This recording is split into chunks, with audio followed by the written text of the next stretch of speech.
नमस्कार दोस्तों, स्वागत है आप सभी का एएस स्टडी स्टिमुलेटर के एजुकेशनल प्लेटफॉर्म पे।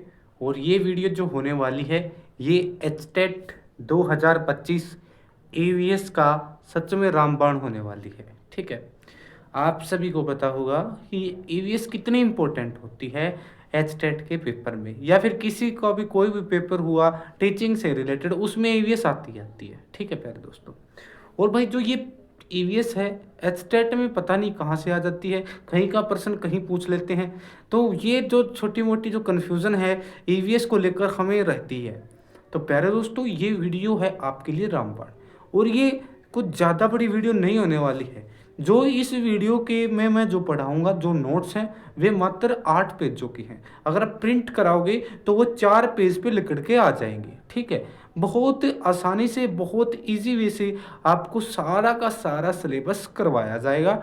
ठीक है प्यारे दोस्तों, और एक बात और मैं बता देना चाहता हूँ कि जो इस वीडियो में मैं आपको पढ़ाऊँगा, ठीक है, उसकी पीडीएफ आपको, अगर आप उस जो मैं पढ़ाऊँगा उसकी अगर आप पीडीएफ लेना चाहते हो तो मैंने डिस्क्रिप्शन बॉक्स में टेलीग्राम चैनल का लिंक दे दिया है, वहाँ पे आपको इसकी पीडीएफ मिल जाएगी। ठीक है, और ये वीडियो थोड़ी लंबी हो सकती है तो आप ज़्यादा चिंता मत करना। एग्ज़ाम से 2 घंटे पहले देख के चले जाना, आपका स्कोर ज़रूर से भी ज़रूर बढ़ेगा, ये मैं गारंटी लेता हूँ। अगर वीडियो पसंद आएगी तो चैनल को सब्सक्राइब कर देना, लाइक कर देना। ठीक है, तो बढ़ते हैं अब हम अपनी वीडियो में और देखेंगे कि क्या पढ़ेंगे। ठीक है, तो शुरुआत करते हैं। ठीक है,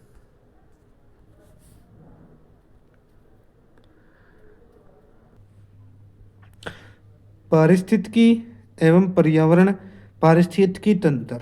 ठीक है, पारिस्थितिकी किसको बोलते हैं? इकोलॉजी को बोलते हैं। ठीक है, और पारिस्थितिकी तंत्र क्या होता है? इकोसिस्टम होता है।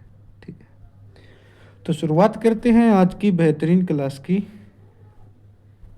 ठीक है, तो शुरुआत करते हैं। तो देखते हैं कि ये पारिस्थितिकी इकोलॉजी होता क्या है।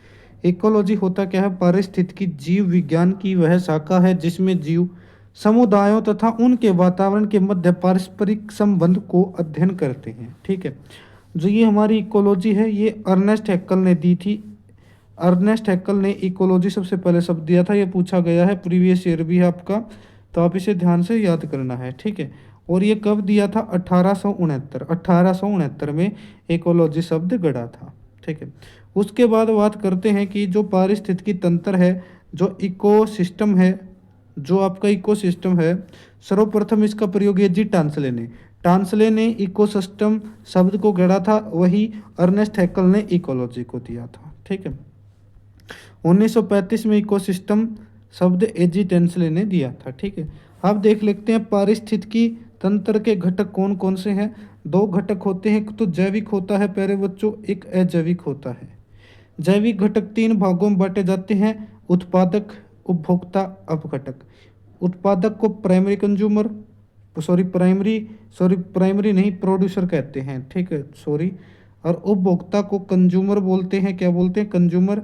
वही अपघटक को डीकम्पोजर बोलते हैं। क्या बोलते हैं? डीकम्पोजर बोलते हैं। समझ में आई? ये बाकी इनको डिटेल में भी हम पढ़ेंगे। और वहीं जो अजैविक घटक होते हैं, ठीक है, वे हमारे 3 भागों में बांटेंगे। सबसे पहला है हमारा भौतिक कारक, दूसरा है हमारा अकार्बनिक, तीसरा हमारा कार्बनिक। ठीक है जी, आगे चलते हैं। जो ये भौतिक कारक होते हैं, इसमें हमारी फिजिकल जो चीज़ें आती है, आप सभी को पता होगा कि तापमान, ह्यूमिडिटी, आर्द्रता, सौर ऊर्जा, स्थलाकृति जो ग्राउंड्स हैं, ठीक है, और हमारा वायुमंडलीय दाब, ये सारे हमारे भौतिक कारक हैं। वही अकार्बनिक कारकों के बारे में बात करते हैं तो अकार्बनिक में हमारा जल आता है, मिट्टी आता है, खनिज आता है, चट्टान आते हैं। जल, मिट्टी, खनिज, चट्टान। वहीं कार्बनिक में क्या आते हैं हमारे? प्रोटीन, वसा, कार्बोहाइड्रेट। उसके बाद बात करते हैं कि जैविक घटकों को हमें 3 भागों में बांटा था। ठीक है, वे 3 भाग है। सबसे पहला हमारा उत्पादक, जिसको हम इंग्लिश में क्या बोलते हैं? जो चीज़ प्रोड्यूस करते हैं, प्रोड्यूसर्स बोलते हैं। ठीक है, इसके अंतर्गत हरे पेड़ पौधे, इनके अंतर्गत क्या होते हैं? पेड़ पौधे। प्रोड्यूसर मतलब जो हमें चीज देते हैं, प्रदान करते हैं। ठीक है, अब आगे हैं कुछ खास जीवाणु और शैवाल इसके अंतर्गत आते हैं, जो सूर्य के प्रकाश की उपस्थिति में सरल अजैविक पदार्थों को अपना भोजन ग्रहण करते हैं। मतलब सीधे प्रकाश से जल से अपना भोजन ग्रहण करते हैं, और जो हमें खाना प्रदान करते हैं वे प्रोड्यूसर होते हैं। वही उपभोक्ता क्या होते हैं? जो हमारे उत्पादक को खाते हैं, उत्पादक जो उत्पाद तैयार करते हैं उनको खाते हैं। जैसे कि कौन से हो गए? ये मान लीजिए, जो ये इनमें हमारे उत्पादक में हमारे आई घास। अब ये घास किसने खाई? घास खाई उपभोक्ता ने, जैसे कि गाय ने। ठीक है, गाय ने खाई। अब ये जो उपभोक्ता, ये 3 तरह के उपभोक्ता होते हैं। कितने तरह के उपभोक्ता होते हैं? 3 तरह की। प्राइमरी जैसे कि घास कौन खाएगा? गाय, ये तो प्राइमरी है। गाय क्या? प्राइमरी में हमारे शाकाहारी जीव आते हैं। कौन से जीव आते हैं? शाकाहारी जीव आते हैं। गाय क्या है? प्राइमरी कंज्यूमर है। अब गाय या हिरण को, मतलब हिरण भी घास खाता है, गाय या हिरण को खाएगा शेर। शेर क्या होगा हमारा? शेर हो गया हमारा सेकेंडरी कंज्यूमर। ठीक है, ये क्या है? ये शाक बक्सी, मतलब जो शाकाहारी हैं उनको खाते हैं, अन्य प्राणियों पर निर्भर रहते हैं। जैसे कि ये शेर शार हुआ, भेड़िया हुआ, सांप मेंढक को खाता है भेड़िया, मतलब ये मांसाहारी जीव होते हैं। तृतीय क्या होते हैं? जो ये प्राथमिक को भी खाए या द्वितीयक को खाए। मतलब द्वितीयक में तो हमारे कैसे होते हैं, कैसे जीव होते हैं बताइए? ये हमारे होते हैं मांसाहारी, और ये तृतीय में आते हैं सर्वाहारी, जो हमारे घास भी खाते हैं, सब खाते हैं। इसका सबसे अच्छा एग्जाम्पल है मानव। देखो भाई, वेज भी खाता है, नॉन वेज भी खाता है, तो हम कैसे हुए? टर्सरी कंज्यूमर हो गए हैं। ठीक है, आगे बात करते हैं कि अब घटक क्या होते हैं। अब घटक को अंग्रेजी में बोला जाता है डीकम्पोजर। मतलब कि ये जब कोई भी आदमी या फिर कोई भी जो जीव है मर जाता है, उसको गलाते हैं, सड़ाते हैं, मतलब ये धरती को स्वच्छ रखने में बहुत सहायक होते हैं। अगर देखा जाए, अगर अपघटक ही नहीं होते तो हमारी जो धरती है वह साफ होती ही नहीं। ठीक है, तो इनकी भी अपनी एक महत्वपूर्ण भूमिका होती है प्यारे दोस्तों। अब बात करते हैं कि 10% का नियम क्या है, और ये इतना इम्पोर्टेंट क्वेश्चन है, जो ये आपका एचटेट हुआ था 2023 का। 2023 का एचटेट में इससे क्वेश्चन आया हुआ है, और इससे क्वेश्चन क्या आया था कि जो लिंडमैन ने अपना 10% का जो नियम है वो किस वर्ष दिया था। तो ये वर्ष याद रखना इम्पोर्टेंट है, 1942 में। कब दिया था? 1942 में लिंडमैन ने अपना नियम दिया था। शाकाहारी जंतु द्वारा उत्पादक की शुद्ध प्राथमिक उत्पादकता का 10% भाग अपने में संचित रखना। ठीक है, ये इतनी मुश्किल हार्ड हिंदी बता रखी है, मैं आपको बिल्कुल सरल भाषा में इसको समझाता हूँ। देखिए, जो ये लिंडमैन का 10% का नियम है, 10% का नियम है, पहला क्वेश्चन आपसे पूछा जा सकता है ये किसने दिया था? ये याद रखना है, लिंडमैन ने दिया था। कब दिया था? 1942 में दिया था। 10% का नियम क्या है?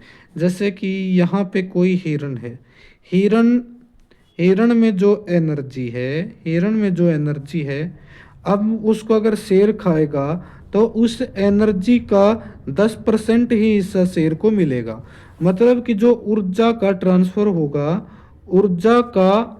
ट्रांसफर या फिर ऊर्जा का स्थानांतरण होगा, वो केवल 10% ऊर्जा ही स्थानांतरित होगी। ठीक है, अब देखो 10% ऊर्जा स्थानांतरित होगी, मतलब कि जो 90% ऊर्जा है उसका लॉस होगा, मतलब वह ह्रास होगी। 90% जो ऊर्जा है वह क्या होगी? उसका हरासमेंट होगा। ठीक है, और देखना जो आखिरी जो ट्रॉपिक लेवल होते हैं वहां पर जाते जाते ऊर्जा बिल्कुल कम हो जाती है। ठीक है, उम्मीद करता हूं कि ये समझ में आ गया होगा। आगे जैव मंडलीय पारिस्थितिकी के तंत्र में ऊर्जा का प्रभाव केवल एक दिशा में होता है। आपको पूछ लिया जाता है किसी भी पारिस्थितिकी तंत्र में जो ऊर्जा का जो एनर्जी का फ्लो होता है वो हमेशा एक दिशा में होता है। ठीक है, और जो ऊर्जा का दिशा कैसे होता है, अजैविक प्रणाली से जैविक प्रणाली और अजैविक प्रणाली से जैविक प्रणाली की ओर ऊर्जा का दिशा होती है। ठीक है, आगे है पिरामिड। पिरामिड से क्वेश्चन पूछा जाता है और पिरामिड बिल्कुल मैं 2 लाइनों में खत्म करता हूँ। देखो सिर्फ इतना बात याद रखो, एक रिवीजन वीडियो है, रिवीजन वीडियो के तौर पर ही आपको लेना है। कहीं आप कमेंट करो कि सर ये रह गया वो रह गया, आपका लगभग मैं बताता हूँ कि इस वीडियो से आपका 95% ईवीएस का सिलेबस खत्म है। ठीक है, आगे देखते हैं पारिस्थितिकी तंत्र में ऊर्जा का पिरामिड। अगर आपसे ऊर्जा का पिरामिड पूछा जाता तो सदैव सीधा बनता है। जलीय पिरामिड सिर्फ उल्टा बनता है, सारे पिरामिड सीधे बनेंगे जबकि जलीय जो पिरामिड होगा वो उल्टा बनेगा। ठीक है, सिर्फ इतनी बात याद रखनी है। खाद्य श्रृंखला, खाद्य श्रृंखला देखेंगे। खाद्य श्रृंखला को इंग्लिश में फूड चेन बोला जाता है। क्या बोला जाता है? Food chain. ठीक है, फूड चेन बोला जाता है। देखिए फूड चेन इसको बोला जाता है। उदाहरण देखो, घास को टिड्डा खाएगा, टिड्डे को मेंढक, मेंढक को सांप और सांप को बाज। ये एक चेन सी बन गई, इसी को फूड चेन बोला जाता है। प्रवाल भित्ति पारितंत्र क्या होता है? ये पारितंत्र, ये इकोसिस्टम हमें समुद्र में देखने को मिलता है। कहाँ देखने को मिलता है? समुद्र में। प्रवाल एक चूना प्रधान सागरीय जीव है। ठीक है, और ये जो किससे बना होता है? Calcium carbonate. ये सीप साप ये देखे होंगे ना, सीप साप ये हुआ करें। ये मुख्यतः उष्णकटिबंधीय सागरों में, देखो 30 उत्तरी अक्षांश से 30 दक्षिण अक्षांश के बीच में, 30 उत्तरी अक्षांश से 30 दक्षिण अक्षांश के बीच में पाए जाते हैं। इनके जीवित रहने के लिए 18 से 25 डिग्री तापमान उपयुक्त है। ठीक है, प्रवाल भित्ति में जो प्रवालों को जो जो जीवित रहने के लिए तापमान कितना जरूरी होता है? 18 से 25 डिग्री। 18 से 25 डिग्री। क्या आप इसको याद रखोगे? बिल्कुल याद रखना है। ठीक है, आगे चलते हैं जी। विश्व की सबसे बड़ी प्रवाल भित्ति, प्रवाल भित्ति ग्रेट बैरियर रीफ है। Most important, most important. विश्व की सबसे बड़ी प्रवाल भित्ति कौन सी है? Great barrier reef. विश्व की सबसे बड़ी प्रवाल भित्ति कौन सी है? Great barrier reef. ठीक है, आगे है भारत में प्रवाल भित्ति कौन कौन से है? देखो कहाँ कहाँ पाई जाती है? अंडमान निकोबार में पाई जाती है। कच्छ की खाड़ी, ये कच्छ की खाड़ी कहाँ है? जो गुजरात वाला एरिया है, गुजरात में, गुजरात का। ठीक है, मन्नार की खाड़ी, कौन सी खाड़ी प्यारे बच्चों? मन्नार की खाड़ी। और लक्षद्वीप, मन अंडमान निकोबार, कच्छ की खाड़ी, मन्नार की खाड़ी और लक्षद्वीप में प्रवाल भित्ति सबसे ज्यादा होती है। भारत में प्रवाल भित्ति यहाँ यहाँ पाई जाती है। और सबसे बड़ी प्रवाल भित्ति ग्रेट बैरियर रीफ है, इसको याद रखना है। अब देखते हैं जैव विविधता, बायोडायवर्सिटी और उसका संरक्षण। किसी प्राकृतिक प्रदेश में पाए जाने वाले जंगली तथा पालतू जीव जंतुओं एवं पादपों की वह प्रजातियां जो बहुलता को जैव विविधता कहते हैं। मतलब कि कोई भी एक ऐसा प्रदेश जिसमें बहुत सारे जीव मिलते हैं, जहाँ बहुत सारे जीव पाए जाते हैं, उसको जैव विविधता बोलते हैं। ठीक है, बहुत जैव विविधता, शब्द से पढ़ो, जैव मतलब जीव विविधता, जहाँ पर जीवों की बहुत ज्यादा विविधता पाई जाती है वही जैव विविधता है। ठीक है, 1992 में रियो डी जेनेरियो में आयोजित पृथ्वी सम्मेलन में जैव विविधता शब्द को प्रभावित किया गया था। 1992 में रियो डी जेनेरियो में आयोजित पृथ्वी सम्मेलन में जैव विविधता को प्रभावित किया गया था। जैव विविधता शब्द का सर्वप्रथम प्रयोग वाल्टर जी रोजेन द्वारा 1985 में किया गया था। यहां से आपके बहुत इंपॉर्टेंट पर्सन बनते हैं। इस वीडियो से आपको कुछ भी नहीं छोड़ना है। ठीक है, जो जैव विविधता है, कलर चेंज कर लेता हूं, आप बोर हो गए होंगे कि कलर में। जो अपनी जैव विविधता है, जैव विविधता शब्द का सर्वप्रथम जो प्रयोग है वो किसने किया प्यारे बच्चों? वाल्टर जी रोजेन ने, वाल्टर जी रोजेन ने 1985 में किया था। ठीक है,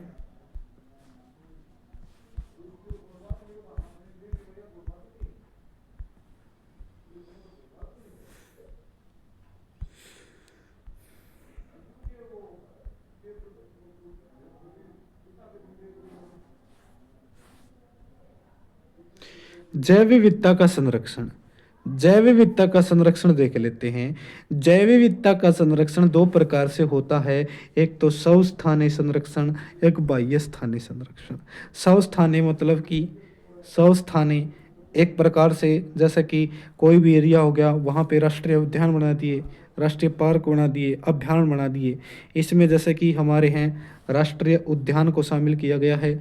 अभी तो राष्ट्रीय उद्यान का डाटा चेंज हो गया है, अभी राष्ट्रीय उद्यान 108 है शायद, अभी फिलहाल के डाटा के अनुसार।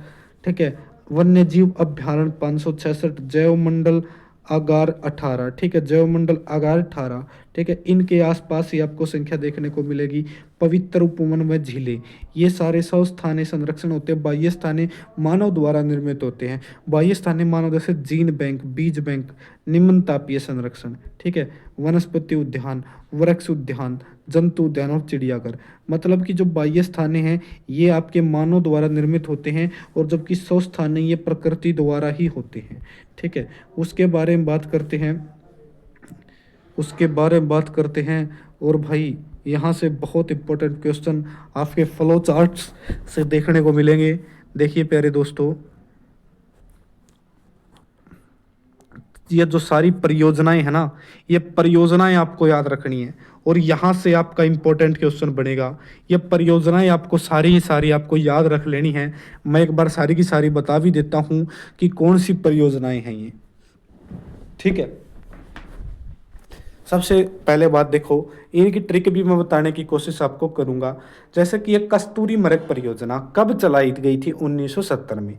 अब मेरी बात याद रखो सॉरी, जो ये डेट होती है, जैसे कि 1970 डेट है, ये जो आगे की डेट है ये तो हमेशा सेम ही रहेगी।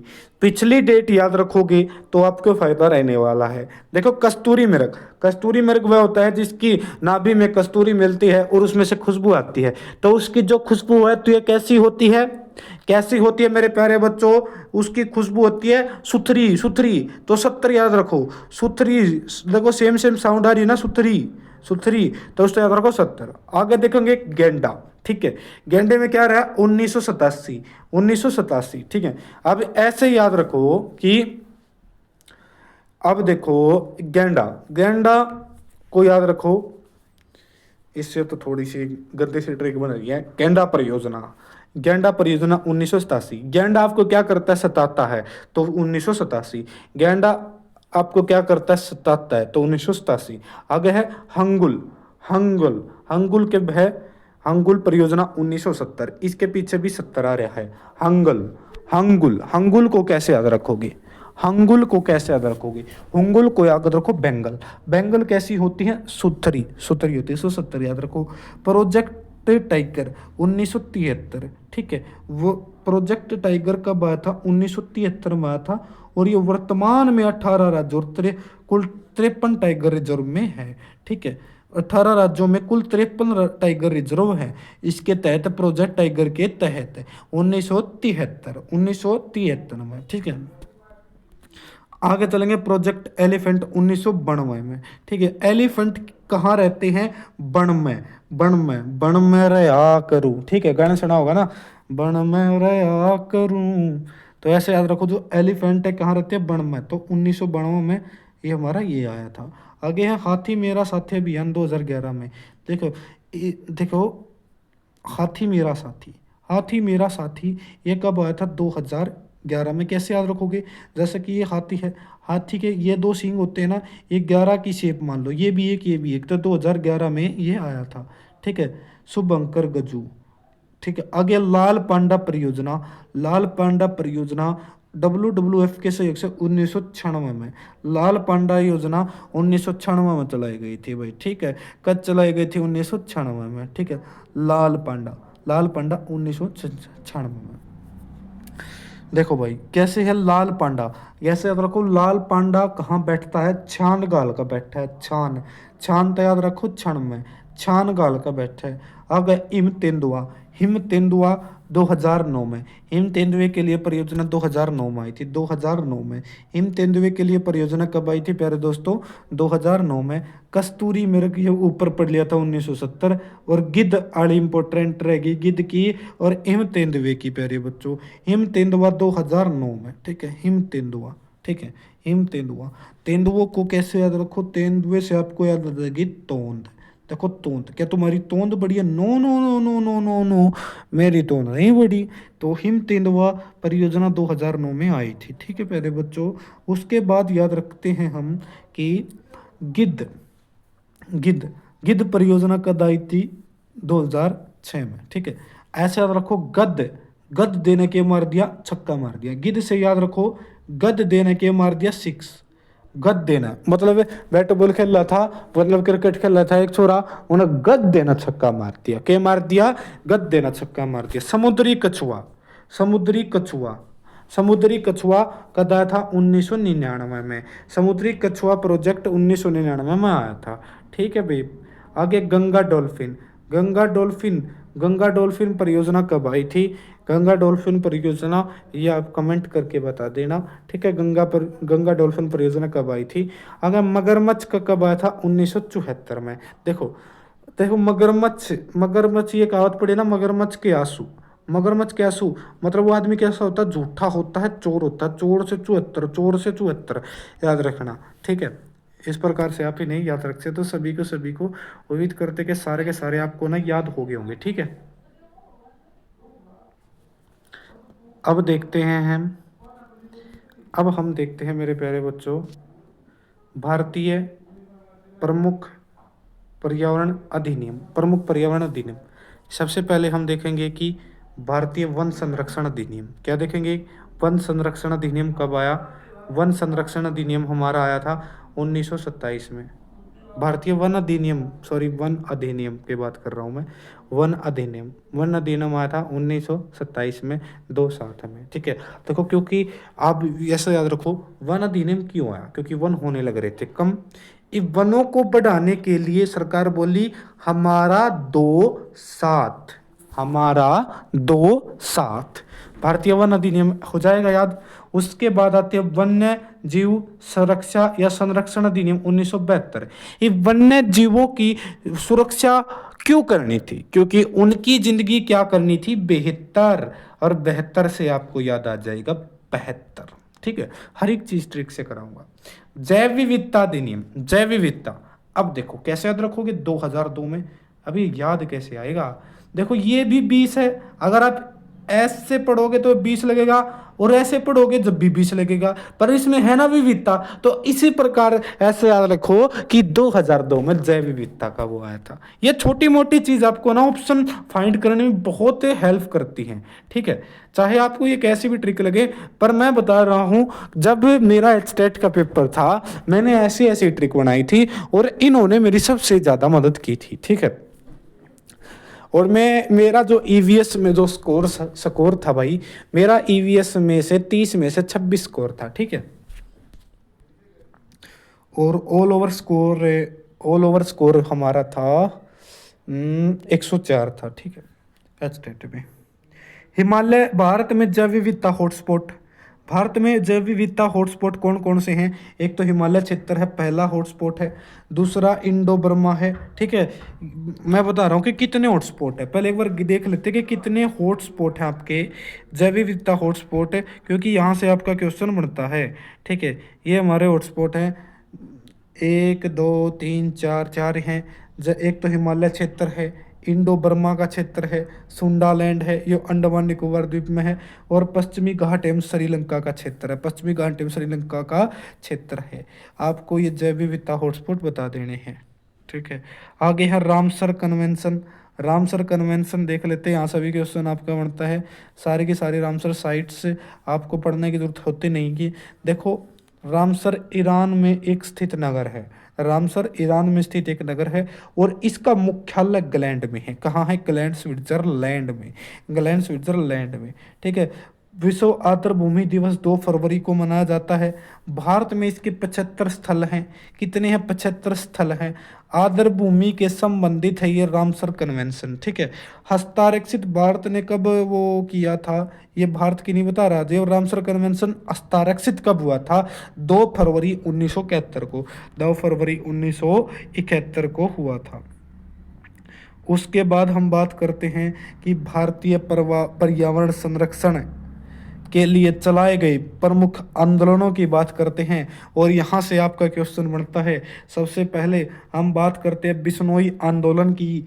बिश्नोई आंदोलन 1731 में नेतृत्व अमृता बिश्नोई के द्वारा चलाया गया था। पेड़ों से बिश्नोई समाज लिपट गया था। आगे देखते हैं बालिया पाल आंदोलन इम्पोर्टेंट है। उड़ीसा में गांव की भूमि पर मिसाइल की टेस्टिंग रोकने के लिए, भाई उड़ीसा में गांव में ना एक मिसाइल की टेस्टिंग रोकने खातिर बालिया पाल आंदोलन चलाया गया था। कौन सा? बालिया पाल। उसके बाद है शांति घाट आंदोलन, केरल में चलाया गया था, क्योंकि शांत वैली, साइलेंट वैली केरल में ही है। साइलेंट वैली कहाँ है? केरल में। साइलेंट वैली प्यारे बच्चों केरल में है। और वहीं पे शांति घाट आंदोलन 1973 में वन्य जीव संरक्षण अधिनियम जो 1972 में आया था ना, उसके एक साल बाद शांति घाटी आंदोलन चलाया गया था। शांति घाटी। उसके बाद है चिपको आंदोलन।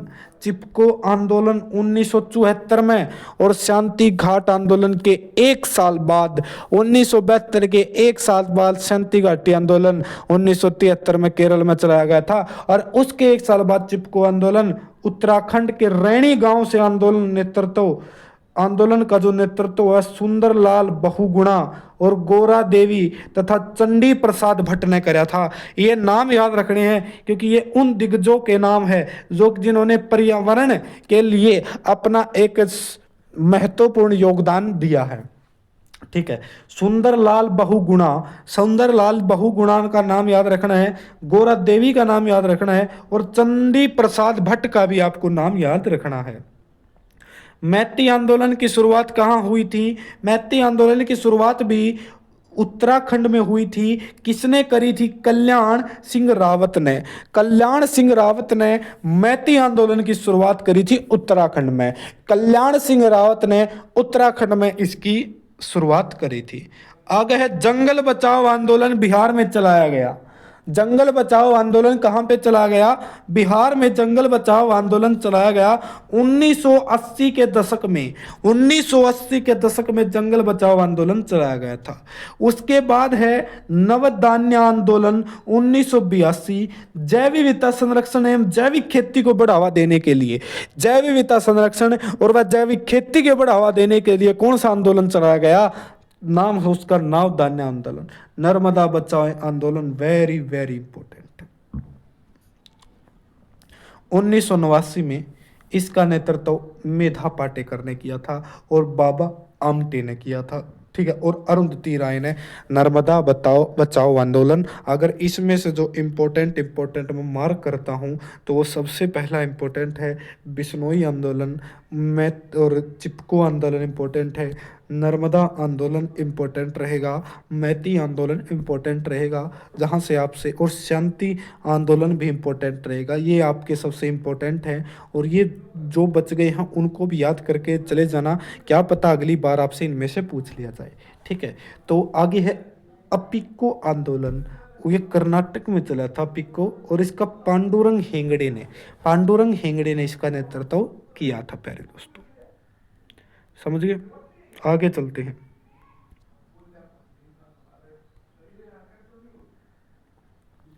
प्रमुख वन्यजीव संस्थान इंडियन फॉरेस्ट कॉलेज कहाँ है? देहरादून में। इंडियन फॉरेस्ट कॉलेज देहरादून में। इंडियन फॉरेस्ट कॉलेज देहरादून में है। आगे केंद्रीय पक्षी शोध संस्थान इज्जतनगर बरेली में। पक्षी शोध संस्थान इज्जतनगर बरेली।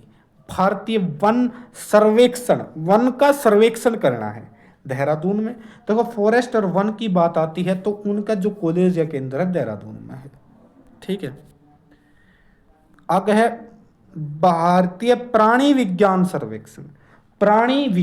सर्वेक्षण कोलकाता, प्राणी विज्ञान सर्वेक्षण कलकत्ता। वन का प्रबंधन, ठीक है, फॉरेस्ट मैनेजमेंट का की भोपाल में। फॉरेस्ट मैनेजमेंट का की भोपाल में।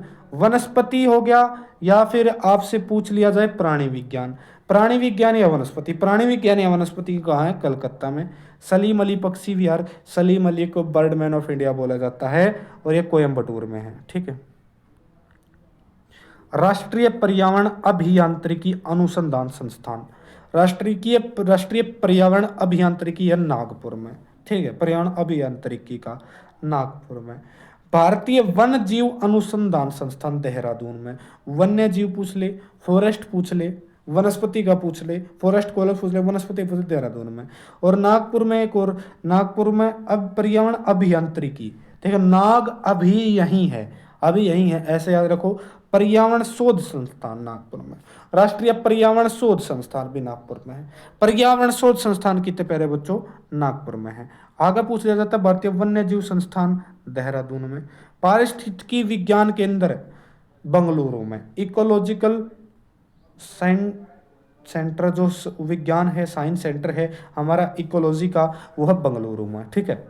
भारतीय प्राणी विज्ञान सर्वेक्षण ये कलकत्ता में। प्राणी विज्ञान या आपसे पूछ लेते वनस्पति विज्ञान, ठीक है, या आपसे पूछ लेते वनस्पति विज्ञान। प्राणी विज्ञान ये पहले भी आ चुका है, प्राणी विज्ञान पूछ लेता, या फिर वनस्पति विज्ञान पूछ लेते, ये कलकत्ता में है। आगे चलते हैं। यूनेस्को के MAB प्रोग्राम में शामिल भारत के कुल 12 बायोस्फीयर रिजर्व, ठीक है। बायोस्फीयर रिजर्व MAB प्रोग्राम में कितने शामिल है, 12 हैं। अगार यूनेस्को के मैन एंड बायोस्फीयर कार्यक्रम में शामिल नीलगिरी, मन्नार की खाड़ी, सुंदरबन, नंदा देवी, नोकरेक, पंचमढ़ी, सिमलीपाल, अचानक कामकर, अमरकंटक, ग्रेट निकोबार, अगस्त मलाई, कंचनजंगा और पन्ना। कौन कौन से हैं देखो दोबारा, नीलगिरी, मन्नार की खाड़ी, सुंदरबन, नंदा देवी, नोकरेक, पंचमढ़ी, सिमलीपाल, अचानक कमार, अमरकंटक, ग्रेट निकोबार, अगस्त मलाई, कंचनजंगा और पन्ना। ये यूनेस्को के MAB प्रोग्राम। यह भी पूछ लिया जाता है कि MAB प्रोग्राम किसके द्वारा चला गया, यूनेस्को द्वारा, ठीक है। इस प्रकार से क्वेश्चन आपको बना सकता है और पूछ भी सकता है। भारत के कितने बायोस्फीयर रिजर्व है, 18। सबसे पहला कौन सा था, नीलगिरी था, 1986 में शामिल हुआ था नीलगिरी। फिर नंदा देवी, फिर मानस असम में है, ठीक है, मन्नार की खाड़ी, ग्रेट निकोबार, नोकरेक। सिर्फ एक की सन याद रखनी है, 1986 में नीलगिरी हुआ था शामिल। फिर सुंदरबन, सिमलीपाल, डिब्रू सखेवा, सबसे छोटा कौन सा, डिब्रू सखेवा, दिहांग देबांग, ठीक है, पंचमढ़ी, अगस्त्यमलाई, अचानक अमरकंटक, कंचनजंगा 2000 में, कंचनजंगा, कच्छ के रण 2008 में सबसे बड़े कच्छ के रण, इनकी डेट याद रखनी है। और सबसे छोटा है जो डिब्रू सैखेवा 1997 में, ठीक है। आगे है शीत मरुस्थल 2009, सोसाचलम और पन्ना। ये हमारे 18 बायोस्फीयर रिजर्व हैं, ये याद रखने आप सभी को। आगे है भारत में टाइगर रिजर्व की सूची देख लेते हैं। झारखंड में कौन सा, पलामू की थे झारखंड में, दुधवा उत्तर प्रदेश, पीलीभीत भी उत्तर प्रदेश, रानीपुर और अमनगढ़ की थे उत्तर प्रदेश में। सिमलीपाल और सतकोशिया की थे उड़ीसा में, असम में कौन से, मानस ना मानने मेरी। काजीरंगा भी असम में, औरंगा भी असम में, काजीरंगा के साथ औरंगा याद रख लेना। तमिलनाडु में मुद्दुमलाई, सत्यमंगलम, कलक्कड़, मुंड नथुरई के थे तमिलनाडु में। अन्नामलाई भी तमिलनाडु में। और सरी विल्ली पुतूर मोगा मलाई, जिसमें मलाई मुलुई आ गया ना, आंख मीच का तमिलनाडु मार दियो।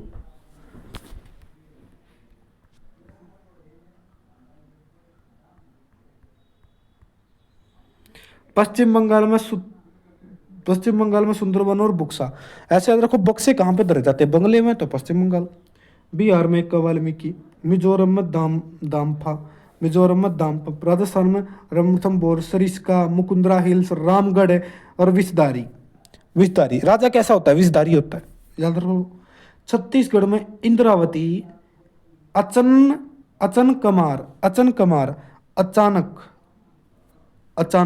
अचानक क्या आ गए, 36 गाड़ी आ गई, अचानक 36 गाड़ी आ गई, ऐसे याद रखो। अगर अरुणा का तो नाम दफा कर दिया, पक्के कमलांग तो मलंग ने, अरुणा का नाम दफा कर दिया, पक्के मलंग ने। मलंग तो याद रखो कमलांग। केरल में पेरियार और पेराम्बीकुलम, पेराम्बीकुलम क्या रखोगे, पेराम्बीकुलम। ये क्या हो गया, अच्छी भली भली क्लास चल रही थी बीच।